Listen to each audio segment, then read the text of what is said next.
Welcome to the Golden Years. Today we're with Jon Glass talking about the emotional side of retirement. Welcome, Jon.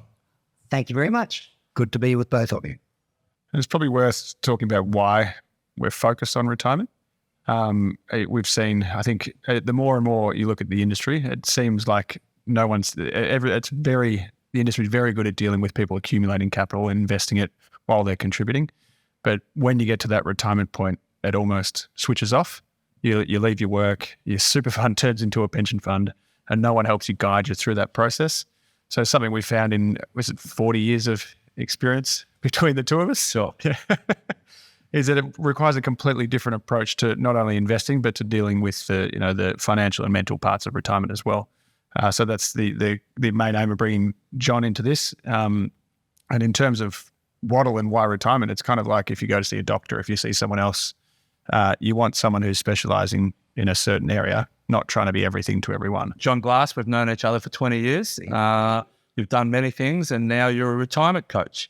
And you're probably thinking, as the viewers will be, what is a retirement coach? And a terrific question. The first part is obvious. I have clients and I deal with the aspects of their retirement that matter to them. The second part is coach, which will be a concept familiar to many, but not all viewers.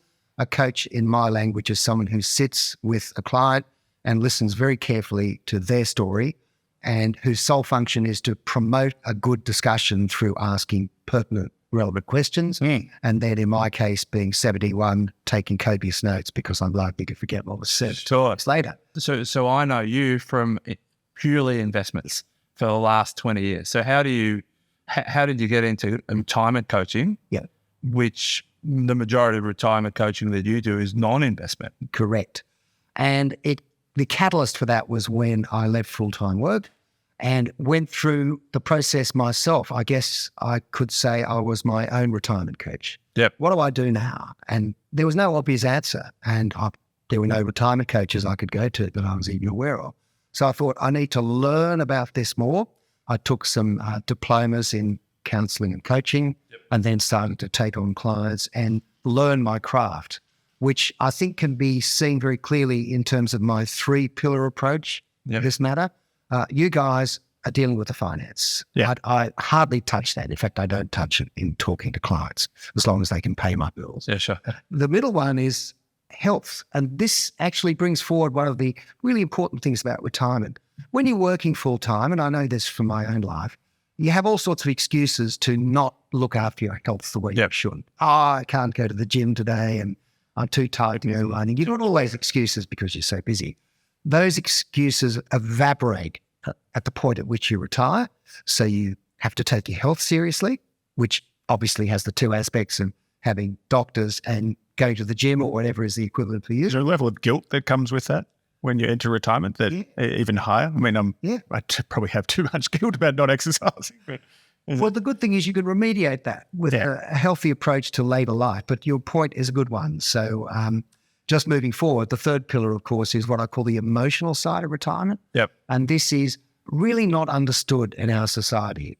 Why? Because the common image of retirement is a picture of a happily married grey-haired couple at the beach, plenty of pina coladas next to them, deck chairs everywhere, seagulls, etc. Some on our website, probably. No offense, man. But to me, that's better described by another word, holiday. Yeah, sure. And great, holidays are good.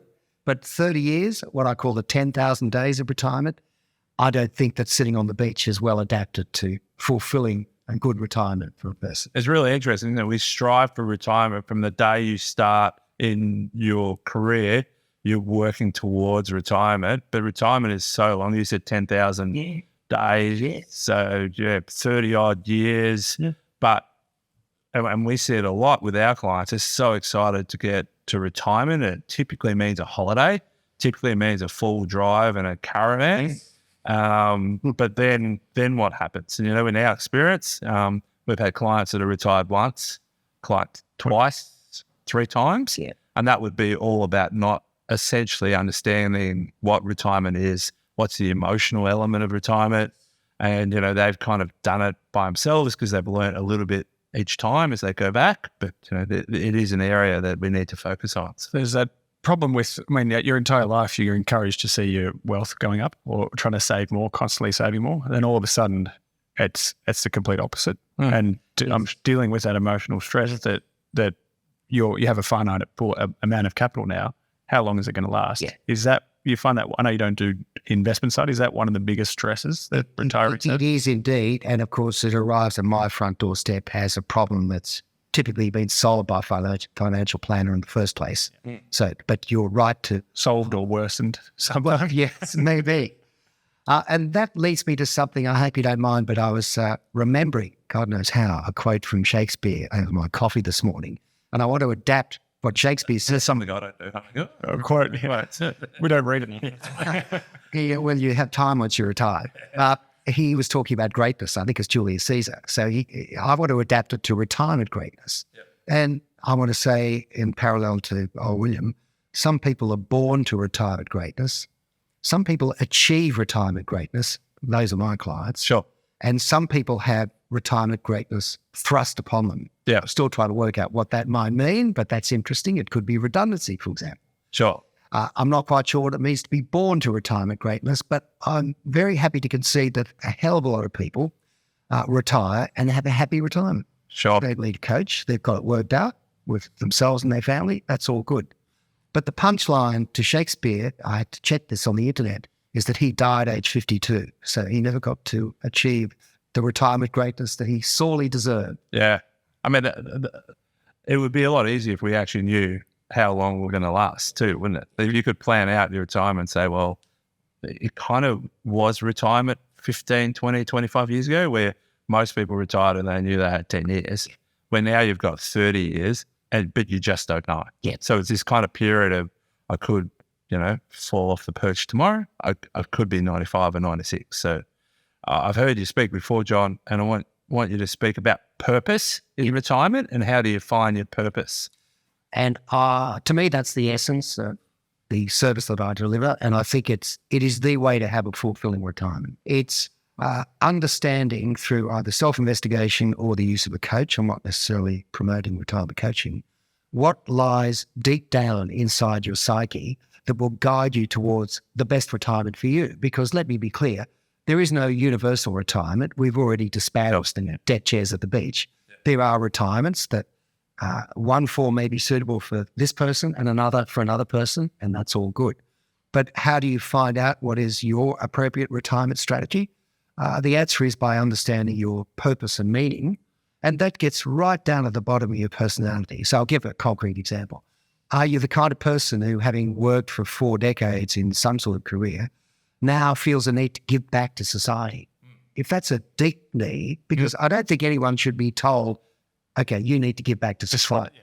It needs to be deep inside you. Sure. If you can locate that as your truth, there's any number of outworkings, voluntary work, charity work, it's falling off the trees in the street. There's plenty you can do. So as it purpose is? Can it be any purpose? Well, so another example, good question, is you might discover that your meaning and purpose is you want to really learn and educate yourself. Maybe you didn't get a good enough education when you were young. Now you're driven. You want to learn about Belgian ceramics or something obscure. Who cares? It's like the University of the Third Age is quite big at that. And that will drive you forward.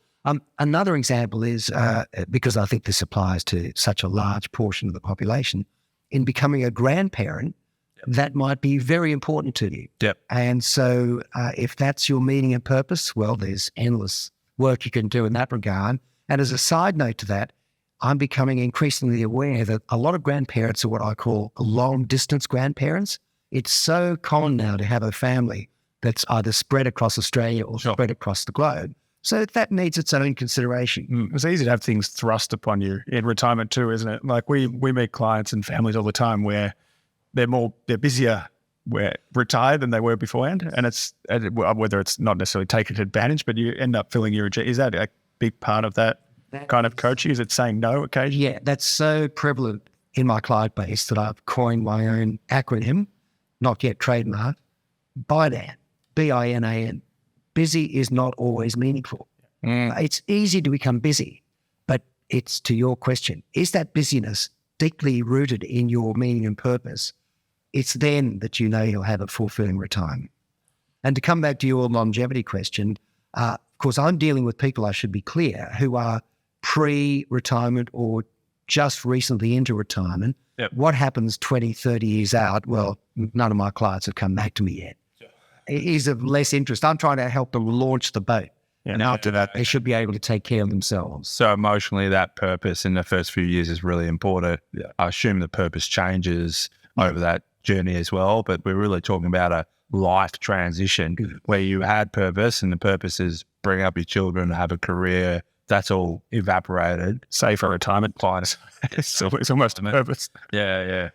Yeah. And then that changes. No, that's right, because we know that in the journey over the 10,000 days I articulated before, there will sadly be some sort of decline in a health sense. That just seems to be inevitable. Well, okay, you've got to cope with that in a different way. My client base is the people who still have that vim and vigor that they want to do something with their retirement. Sure. And often they'll come to me saying, you know what really bugs me about contemplation of retirement? What if I'm bored? Yeah. It's amazing how often that question comes up, and it's a legitimate one. Yeah. And of course, that then takes one step backwards into the bigger question of, you're going to have all this time. You've got 7 days a week. Well, now, quite true, of course, you'll have obligations. Absolutely. What will you do with that time? And even better, you will be your own boss. Again, there could be some limitations, but you'll be, so, you've probably never been your own boss with 7 days a week to fill for a long period of time. Let's talk about that. Is that all about routine, or does it depend on the personality as well? Is that why it's so important? It's a great question, because the first thing I do with clients is I talk about, metaphorically, crossing the bridge from work into retirement. And it's important to, I think, recognize that people might be coming from a job that's mundane and they couldn't wait to get out of. Yep. They might be coming through a career that was successful or not, and they're wondering what to do. Or they may have what they call the highest level, the vocation. And it's in recognizing which part of the workforce they fit it into that I can start to interrogate them. Okay, as you cross the bridge into retirement, let's talk about the things you might miss from work. Routine. Yeah. Funnily enough, some people will miss routine. Others will say, love it. Yeah. No one yet has ever said, I really miss that 4-hour commute to and from work. Yeah, sure. But they often say, I'm going to miss the banter at work. Yeah. It's a really interesting one. Just that coming in Monday morning, talking about the footy. So for us guys, rugby league, the Rooster, you guys, I don't know what clubs you follow. Yeah, Collingwood and Western Bulldogs. Well done. That kind of it's pointless talk, but it's bad and it means a lot to people. So if you're going to miss that, how will you get that data in your retirement life? And there are many answers, but there's no formula answer. So we talk about it as the golden years, because we're trying to bring kind of positivity and and future thinking to it. How do you find the kind of mindset of people that are coming into retirement? Is it hopeful at the beginning and then can drop off when all those routines drop away? Does a golden year sound? That sounds like a beautiful description, and in fact, I might steal that from you, because the first period in retirement is the honeymoon period. Sure. And anyone who's been married, and I'm not cynical, will know that honeymoons don't last for 30 years. So maybe that then drives into the golden period. And that's when you've still got, as I said, the vim and the vigor to do things for yourself. But people come to me, they either fear the retirement or they're hoping it'll be good. So it's the two sides of the coin. And I can deal with either because it's an extremely personal matter. Do you fear what's coming, or are you hopeful that it'll be a fabulous golden period for you? Let's keep talking. Is there a trigger? Is there a trigger that brings people? Is there a way to kind of preempt that or multiple triggers, I'm sure? That brings them into the retirement coaching arena? Or sends them...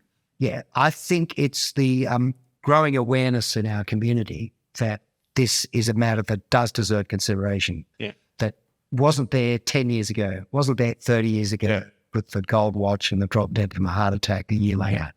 I think that's what it is. And can I raise another matter that, again, comes up all the time? I've got an anecdote from a friend of mine who is retired herself, and she was pushing the trolley out of the supermarket, and another woman, a complete stranger, trolleyed next to her. Okay, what's this about? And the other woman said to my friend, don't turn around, but my husband's back there. He's driving me crazy. I've been doing the shopping for 4 decades. Following me everywhere. Did some research on this, and the Japanese, who have a phrase for everything, call it the retired husband stress syndrome, because the Japanese salaryman comes back from 40 years in Tokyo, Absolutely. and the wife has been in the small apartment all that time. What are we doing today, dear? We've seen that where a partner has a lot, actually, where the partner retires first, and then by the time the second partner joins, he or she has already got their purpose sorted, and that purpose doesn't include the partner, and that creates real conflict. Yeah. I actually read an article this morning about grey divorce and how grey divorce is actually on the rise, where people go, my purpose now, we've raised our children, we're good friends, but my purpose is substantially different to your purpose. So therefore, it's 30 years, it's not 5 or 10. Let's separate and go our own ways to achieve our own purpose, which is, I thought that was interesting. And I'm glad you raised that, because I talk sometimes about the 3 Ds of retirement. The first one is downsizing, which brings with it a whole lot of considerations. And I'm firmly of the belief that it's really useful if each partner has their own space in the house or apartment, a room of their own with a door they can shut to do whatever it is they want to do on their own. So downsizing is obviously a common phenomenon. We see a lot of upsizing as well. Yes, that I don't understand. Then you mentioned divorce. That's the second D. Secondly, for the reasons you articulated, that can happen. The third D, which I can't deal with, I'm not a clinical psychologist, is sad depression. Sure. We don't want to go there. No, but it's hardly spoken about, because when you think about depression, you don't necessarily think about retired people for some reason. So, what have you got to be unhappy about? This is the best period of your life. Well, actually, no, I'm confused and I don't know what I'm doing. And you're lonely, and you don't have a network to talk to. So I'm glad you raised that, because something I always talk about with clients is friendship. And so often, and I coach females and males, they come from both genders. It's the men who typically don't have the friendships because they've been working hard for 4 decades, and they didn't cultivate friendships the way their wives so frequently have done. Where friendships are where they're in their offices or where they're in a position of power before, and then they lose relevance when they enter retirement. But the genuine friend who's there to have a coffee or a beer with you, and you actually talk about personal stuff rather than work stuff, that requires cultivation. And there's a great quote, now that I've done Shakespeare, I do Cicero. Cicero said wisely, you ask a man how many livestock he has, and he can articulate, I've got 7 pigs, 3 sheep, and 4 cows. Ask him how many friends he has, and he sort of holds his tiger, thinks, well, I don't know the answer to that. And, you should know the answer to that. It's a good question. So let's do a little bit of a case study.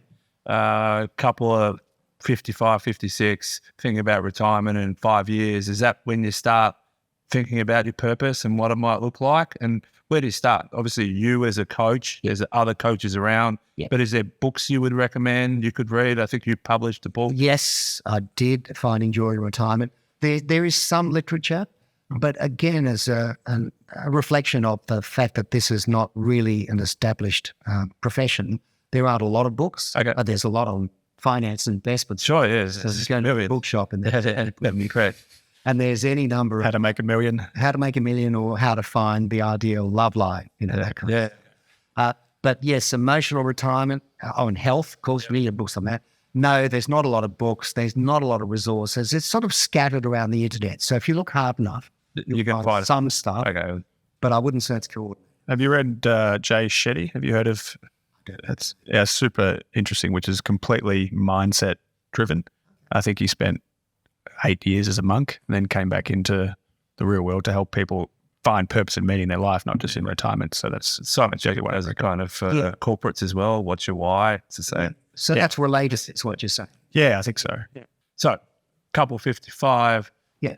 you can't necessarily get to say 62, retire, and the next day find your purpose. So you have to start beforehand. So if you go, well, I'm really passionate about bowls or gardening or something, you've got to start and build it up to a point, don't you? Yeah. So that's right. So it does need that thinking. It needs to be socialised. I don't think it makes sense if you're the average Australian with a family around you. I don't think it makes sense to come to your own conclusion about your retirement. You should be talking to your partner, your children, and friends. Look around and see what other people are doing in their retirement. And you mentioned, I think, gardening. Of course, the joke is the 3G approach to retirement: golf, gardening, grandparenting. Yeah. Nothing wrong with that. Sure. And it works for lots of people. The one that I give a bit more stick to is and I've heard that this actually happens, people who decide retirement means we book a berth on a ship and we travel the world for the whole year. And, that's fine. Sure. It seems to me a little bit unimaginative. And it was a strategy that fell apart at the seams during COVID. Of course. So it goes to show it's really good if you have some level of control over your retirement strategy, not outsource it to other people.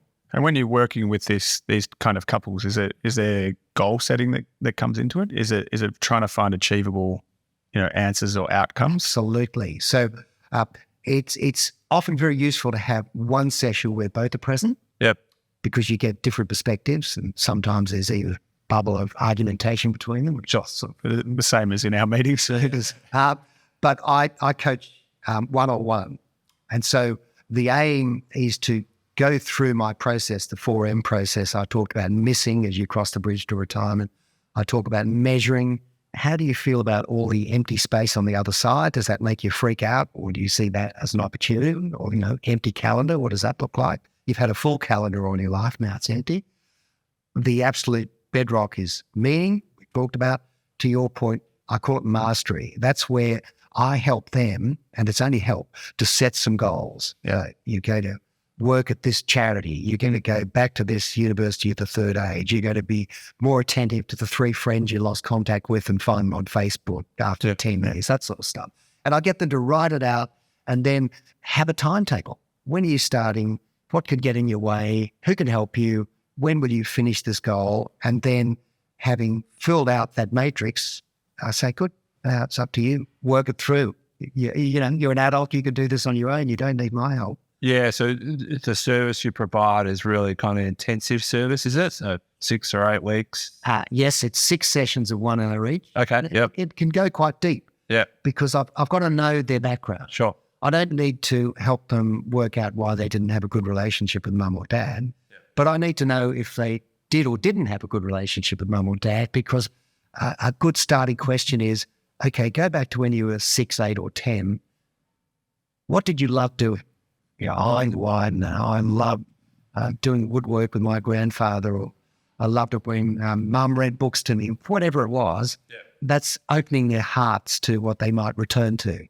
Maybe mum won't be there to read them books, and grandpa certainly won't be there to make chairs. But, what really matters to them. And we find in a lot of conversations with clients that they think they're different, that everyone thinks they're completely different to everyone else, and their experiences are very rare and different. But in actual fact, having seen hundreds of families, most of the time it's common, and they have a lot of things in common with each other. Do you find that as well? But the stresses are the same, and everyone thinks it's their own issue, but it's actually a broader issue. Oh, sure. I think that puts it beautifully. In a certain fundamental sense, we're all the same. Yeah. Can I just say something that's sort of surprising that comes out of that is the Colour magazine idea of retirement with the deck chairs, I won't mention them again, is 30 years of stress-free life. The news is, no, there is stress in retirement. Sure. It could be high levels or medium or low, but it is there. Oh, I thought it was just going to be, eating fairy floss and doing carnival rides. There's going to be challenges. Let's talk about how you cope with those. Let's talk about the struggle, because there's no doubt there is a period where you have to adjust to retirement. My slogan is retirement, you won't know what it's like till you get there. You have to struggle a bit. Sure. Through that period, and it should be much better up. Yeah, I talk about it a lot. The concept of retirement with your spouse will be uninterrupted for 30 years is unheard. There will be family issues, there will be potentially illness, there will be, and a lot of that journey becomes short really quickly. So someone dies suddenly, and that's what we do as advisors. We would hold their hands at funerals. We would make sure everything's okay. We would transfer it. It's not a financial element that we do, but it's like this personal element. And it's rare to get, the couple that has no real issues all the way to 90, right? There's downsizing and housing. There's a whole heap of different things that happens in your retirement journey that you think about. I mean, we work with a lot of professionals, whether it's in medicine or legal services, executives, and there's probably a question around the trends that are occurring in retirement. A lot of the time we meet people who say they'll retire at 65. We've started working with them at 55, probably like yourself. But at 65, they then say, I'm going to work 3 more years and then go part-time. And then 3 years later, we catch up. Oh, how was the 3 years? Oh, I'm going to go to 2 days. Sure. And then they go back up a few days. Yeah. And are you seeing any shift in trends of people working longer?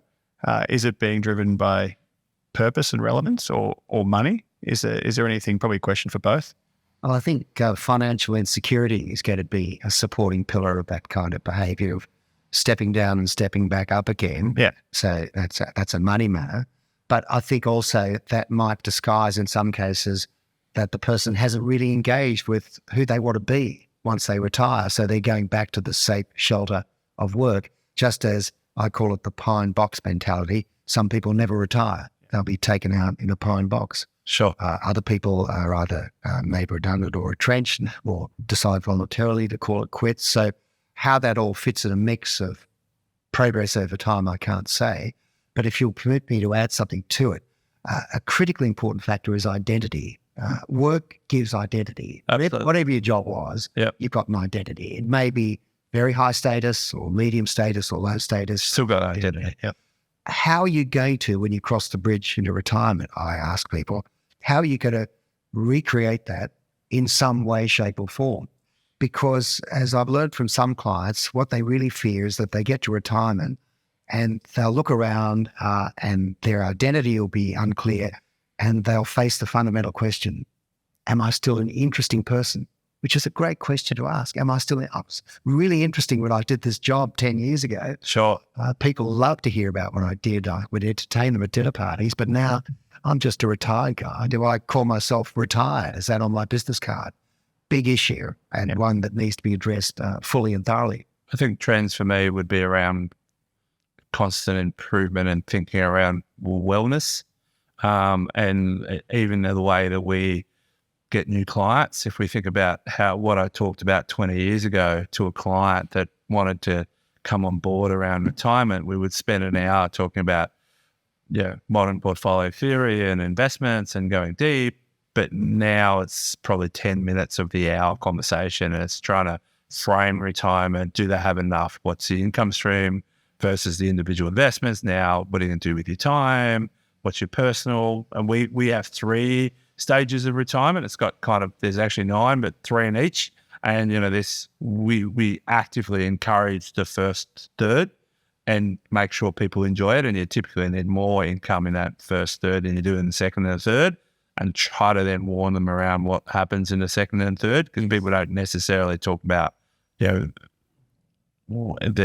death of a partner or the illness, and I think that's all about wellness. And what you're talking about, purpose fits really, really well into this concept of better mindset, better wellness. That's like the typical experience with a client, where what we're trying to do is remove one risk or one stress from their lives, and that's let them know their money is managed well, how long it will last, however it's invested.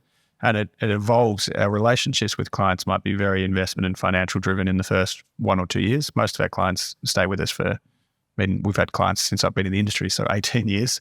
And it actually changes completely from being investment finance related to being completely personal. It's attending funerals, which is, helping the next generation with aged care and other options, and then being part of wills at the same time.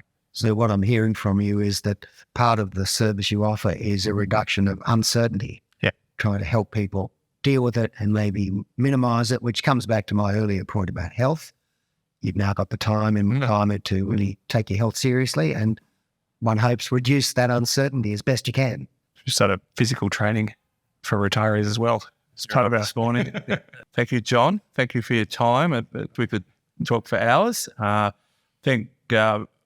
find your story quite amazing, where You know, when I knew you're head of a big superannuation fund, only talking about investments. So your transition into away from investments and now talking about, you know, purpose of retirement is quite remarkable, because a lot of people we would talk about wouldn't have the experience of investments. So really appreciate you spending time with us. Thank you for the opportunity and delightful conversation.